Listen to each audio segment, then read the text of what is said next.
Hugo Domingos é convidado deste Closing Bell. Hugo, boa noite, obrigado por estar aqui. Começando por olhar para os dados do PIB português, até que ponto é que estes números são uma surpresa? Do meu ponto de vista, não são uma grande surpresa. Eu vou-lhe dizer porque o próprio Governo já tinha feito uma estimativa de uma redução significativa do PIB para o ano de 2012 e, de certo modo, estes números do segundo trimestre vêm confirmar que estamos numa trajetória que eu diria que é negativa. E, portanto, além de não ser, para mim, uma surpresa, penso que não foi uma surpresa para a maior parte dos analistas. De facto, o consenso dos analistas parecia situar-se entre os menos 0,7, menos 1,2 numa digamos, das estimativas ou dos consensos de analistas que foram reunidos, se não me engano, pela Reuters.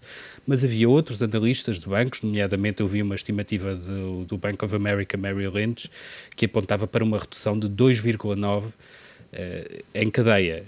Não estamos a falar aqui do homólogo, não é? Que foi 3,3. Exatamente.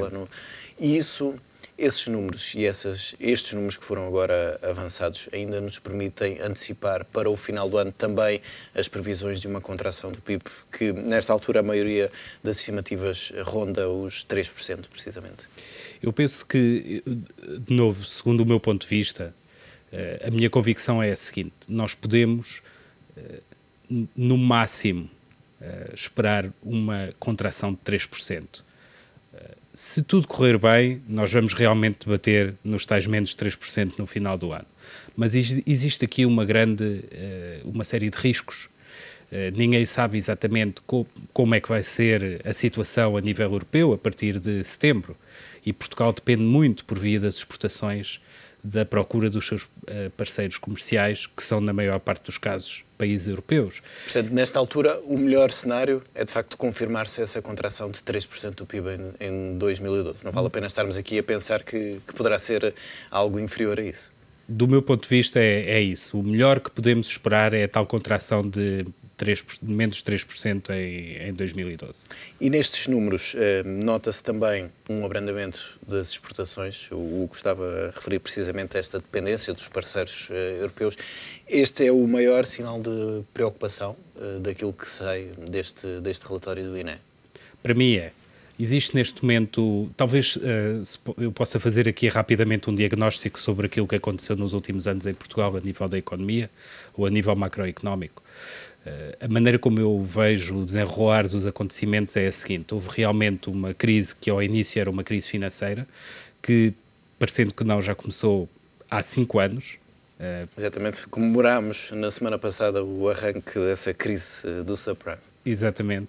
E que, portanto, 5 anos depois, transformou-se, já não é uma crise como inicialmente era, uma crise meramente financeira, neste momento é uma crise económica. Portanto, uma crise que afeta todas as vertentes, a oferta e a procura, toda a economia está afetada. Já não se está a falar somente do sistema financeiro, tanto em Portugal como no resto do mundo. E houve aqui uma necessidade do Governo, em Portugal concretamente, de reduzir o déficit e de encontrar meios para cobrir as suas despesas. Houve grande pressão por parte da União Europeia, houve grande pressão por parte dos mercados financeiros e o que é certo é que o Governo teve que aumentar os impostos para fazer face a essa necessidade de cobrir as suas despesas e reduzir o déficit. Aqui a grande sorte, de certa maneira, de Portugal é que os nossos parceiros europeus aumentaram ou conseguiram absorver as nossas exportações e, portanto, as exportações tiveram um efeito muito benéfico, porque se não fossem as exportações, a situação podia, neste momento, ser muito pior à situação que se está a viver. Portanto, houve ainda... Mas esse tal efeito positivo que se está agora a perder, pelo que mostram estes dados dos últimos 3 meses, e perdendo-se esse efeito positivo, como é que se pode, enfim, continuar a contrabalançar todo o impacto negativo do aumento dos impostos? Talvez a primeira parte da pergunta é realmente o grande risco, digamos, o grande risco que a economia portuguesa corre agora é que haja um arrefecimento, ou um maior arrefecimento das economias europeias e que, portanto, haja um abrandamento das exportações de Portugal para a União Europeia. Portanto, esse é o risco que nós conseguimos identificar neste momento de maior dimensão. Por outro lado, o que é que pode ser feito? Quais é que são as soluções?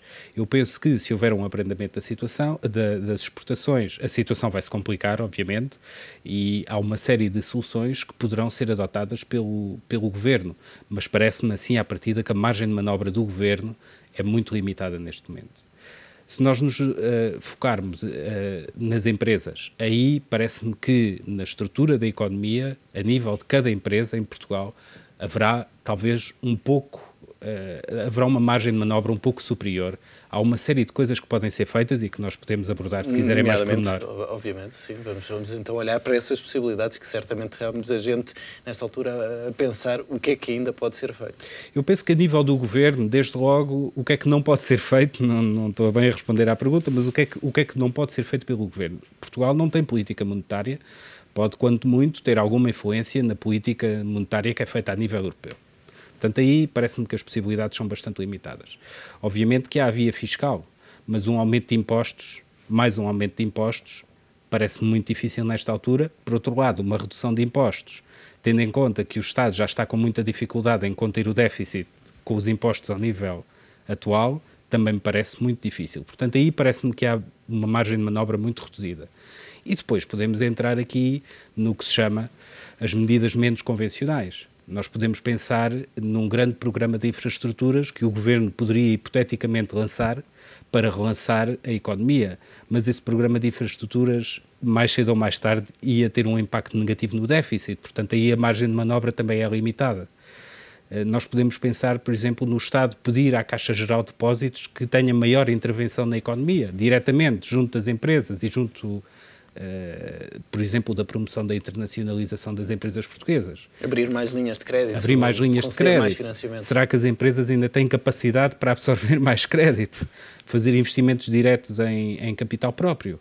Podia ser uma maneira do Governo implementar uma política económica de dinamização das empresas e da oferta. Mas, de novo aí, nós podemos perguntar-nos até que ponto é que a própria Caixa Geral de Depósitos está disponível e tem capacidade para ainda abranger mais, ou seja, ainda alargar mais o âmbito das ações que já está a desenvolver no sentido de dinamizar as empresas e a economia portuguesa. Nós podíamos pensar, obviamente, na compra de dívida ou na compra de ativos por parte do Banco Central Europeu, mas de novo isso é algo que não depende do Governo, depende do próprio Banco Central Europeu. O Governo, quando muito, poderá ter influência na decisão. Portanto, aquilo que eu concluo do lado do Governo, pelo menos, é que a margem de manobra, neste momento, infelizmente, é bastante limitada. Portanto, quando se fala em discutir uma política de crescimento, não é possível, nesta altura, implementar essas políticas de crescimento do lado do Executivo, tendo em conta este panorama e esta necessidade de cumprir as metas? Eu penso que vai ser muito, muito difícil, porque, como pode ver, estas medidas, poderá haver realmente, digamos, espaço para medidas adicionais a nível, portanto, dos impostos, a nível da intervenção direta, a nível da compra de ativos, a nível do lançamento de um programa de infraestruturas, parece-me difícil. Agora, o Governo parece que tem alguma margem de manobra através olha, por exemplo, de continuar a desenvolver o programa de privatizações.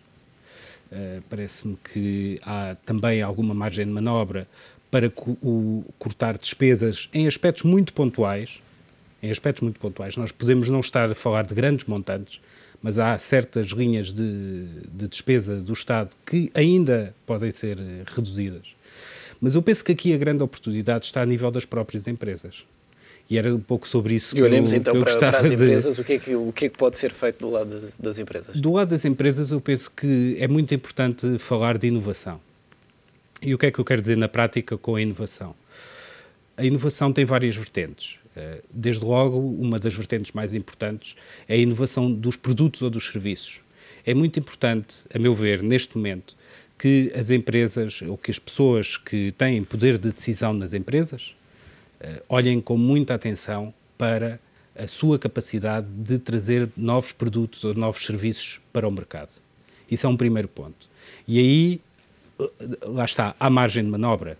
Quer dizer, o desenvolvimento de um programa de um lançamento de novos produtos é algo que as empresas podem fazer a qualquer momento, podem tomar várias iniciativas nesse sentido. Isso é um primeiro ponto. Mas a inovação também é chamada inovação processo.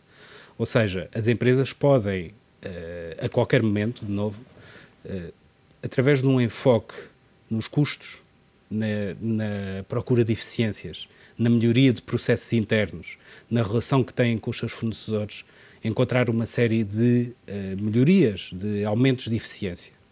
Tudo isto tem que ser olhado com muita atenção pelos empresários portugueses. Mas neste caso, na primeira parte da inovação, sobretudo da inovação do produto, não vamos aqui esbarrar na questão do financiamento? A esta inovação não estamos a associar também necessidades de capital, que muitas vezes as empresas não têm nesta altura?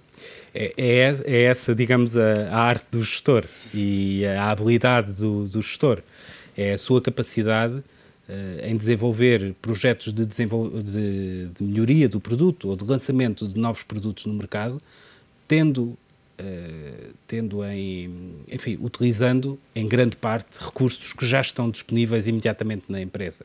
Se quiser, uma definição de empreendedorismo é com pouco fazer muito. E é disso que se trata neste caso. Porque realmente com muito fazer muito é mais fácil. Não digo que seja fácil, mas é mais fácil. Hugo, olhando para a situação europeia, até porque há pouco já falámos, obviamente, da importância dos parceiros europeus para as exportações portuguesas. Este abrandamento de 0,2% é sinal para algum alívio ou é, de facto, um sinal que já nos estamos a habituar aos cenários negativos, como dizia há pouco o secretário-geral da OCDE? Penso que, ou seja, para mim continua a ser um cenário negativo. A verdade é que, se nós olharmos agora para as economias europeias e para os países para os quais existem dados neste momento sobre o segundo trimestre de 2012, nós encontramos 6, 7, talvez 8 países que estão neste momento com uma variação negativa do PIB. São muitos países, não é? Nós estamos a falar, eu posso ver aqui, de países como, obviamente, Portugal, que entre os parceiros europeus foi o país que teve, com os dados dos quais dispomos até à data, a maior variação negativa. À partida só a Grécia terá um desempenho pior. Só a Grécia terá um desempenho pior, mas estamos a falar de economias grandes, a Itália, a própria Espanha. No fundo são 7 países, alguns deles grandes economias, com variações negativas. Portanto, se nós olharmos para a evolução do PIB desde 2007, 2008, desde o início desta crise, nós podemos ver claramente que a tendência é para o crescimento zero.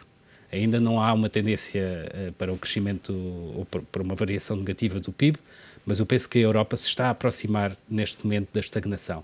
Agora, o que é curioso, e deve ser um quebra-cabeças para o BCE, é que se nós olharmos agora para a zona euro, na zona euro há aqui um quebra-cabeças, porque há países que estão a crescer a ritmos, enfim, razoáveis, não é? Nomeadamente, a Alemanha não diria que está a crescer muito, mas enfim, há países que têm estado positivos e na mesma zona monetária há economias realmente com um abrandamento significativo da sua economia.